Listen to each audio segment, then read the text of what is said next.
Lepo pozdravljeni v tedenski oddaji Splet dogodkov tedna. Ta teden je bilo po Sloveniji zelo živahno, saj so po večjih mestih in vaseh potekala pustna rajanja in povorke.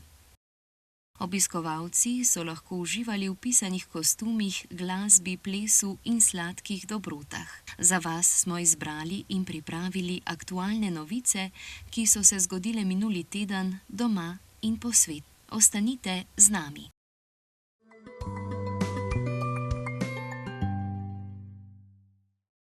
Na zimskih olimpijskih igrah v Predacu sta Domen in Nika Prevc poskrbela za izjemne uspehe.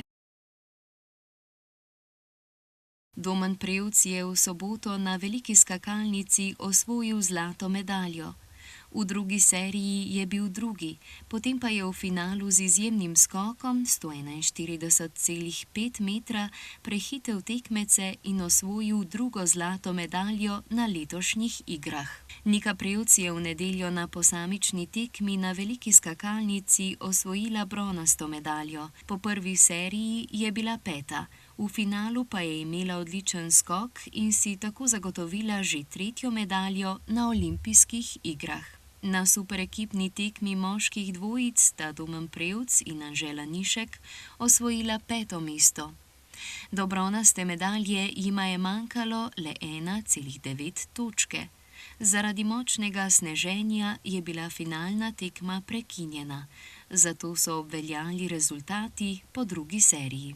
Zavod za pokojninsko in invalidsko zavarovanje je na seji, ki je bila v torek, sklenil, da se bodo pokojnine v Sloveniji zvišale za 4,2%. Višje pokojnine bodo izplačane že za februar, upokojenci pa bodo dobili tudi razliko za januar. Ta uskladitev temelji na novi pokojninski reformi, ki upošteva 50-odstotno rast plač in 50-odstotno rast cen življenjskih potrebščin. Zagotovljena pokojnina bo tako znašala 817,97 evra.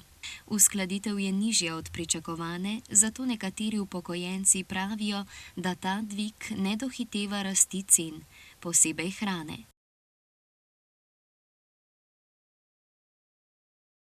Predsednica Republike Slovenije Nataša Pirc Musar je v predsedniški palači podpisala ukaz o imenovanju Katarine Bervar Sternad za novo predsednico Komisije za preprečevanje korupcije KPK.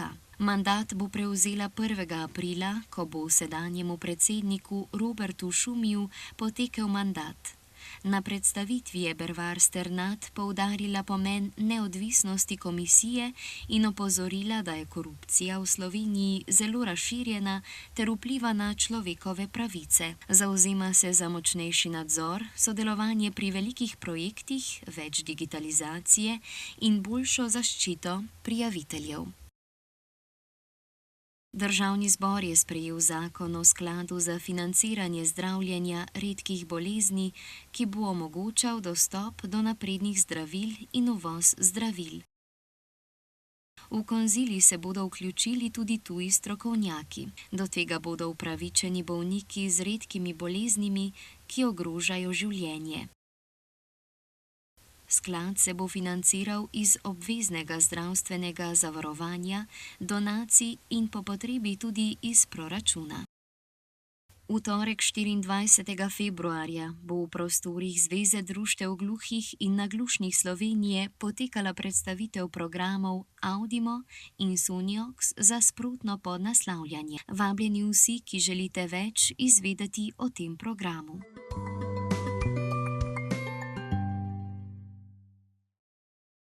V Washingtonu v ZDA je potekalo prvo zasedanje odbora za mir na pobudo ameriškega predsednika Donalda Trumpa. ZDA bodo za delovanje odbora prispevale $10 milijard, 9 držav pa še $7 milijard za obnovo Gaze in pomoč prebivalcem. Razpravljali so tudi o mednarodnih stabilizacijskih silah za Gazo, ki jih bo vodil ameriški general Jasper Jeffers.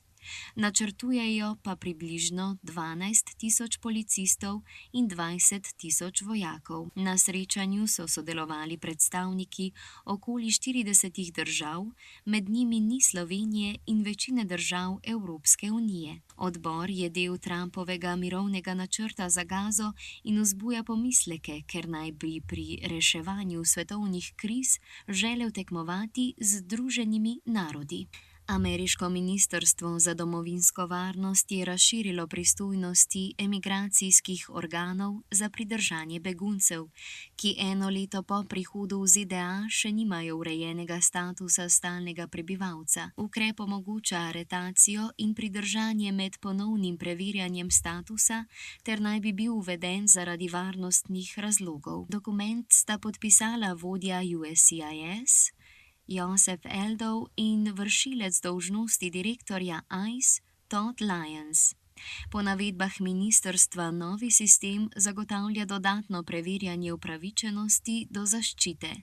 Organizacije za begunce ukrep kritizirajo kot poskus množičnega pridržanja in morebitnih deportacij zakonitih beguncev. Američanka Ilana Meyers-Taylor je na olimpijskih igrah Milano Cortina 2026 v ženskem monobobu osvojila zlato medaljo in tako pri 41 letih postala najstarejša olimpijska prvakinja v posamezni disciplini. S to zmago je osvojila prvo zlato po 5 preteklih olimpijskih medaljah in se uvrstila med najbolj nagrajene ameriške športnice na zimskih olimpijskih igrah. Meyers ima 2 gluha sinova, Nikoja in Noaha. Eden od njiju ima Downov sindrom. Pred tekmo je sinova naučila kritnje za zlata medalja in olimpijski prvak. Noah je po zmagi obesil medaljo in krital: Noah, prvak. Ilana pa je pokazala kritnjo I love you. Starša sta med redkimi, ki sta se naučila znakovnega jezika zaradi svojega otroka, ker ga nista hotela prikrajšati zaradi jezikovne deprivacije.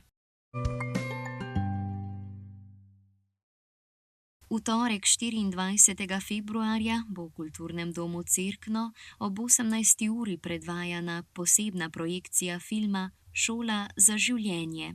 Film bo prilagojen zvočnim opisom, slovenskimi podnapisi in tolmačenjem v slovenski znakovni jezik. V Slovenskem ljudskem gledališču Celje bo predstava Oh, Die Show. Nastopali bodo 3 performerji, od katerih je eden gluh, 2 pa sta slišeča. Predstava je primerna za otroke od 6. leta dalje in za odrasle.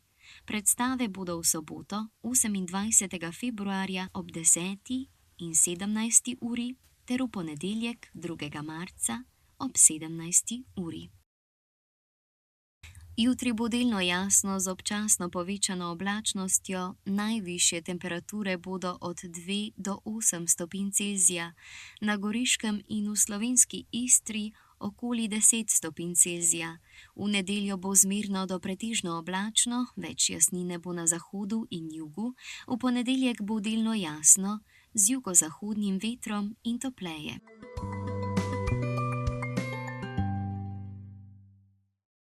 Kretnja tega tedna je krof. Kreta se takole. Krof je pecivo iz kvašenega testa ocvrto v olju, običajno polnjeno z nadevom, kot so marilična marmelada, čokolada ali vanilijeva krema. Krofi so še posebej priljubljeni v času pusta, ko jih uživamo na pustnih rajanjih, zabavah in pustnih povorkah, ki se običajno končajo z veliko veselja in sladkih dobrot. Zdaj smo prišli do zaključka oddaje. Želimo vam lep konec tedna in se vidimo spet prihodnji petek.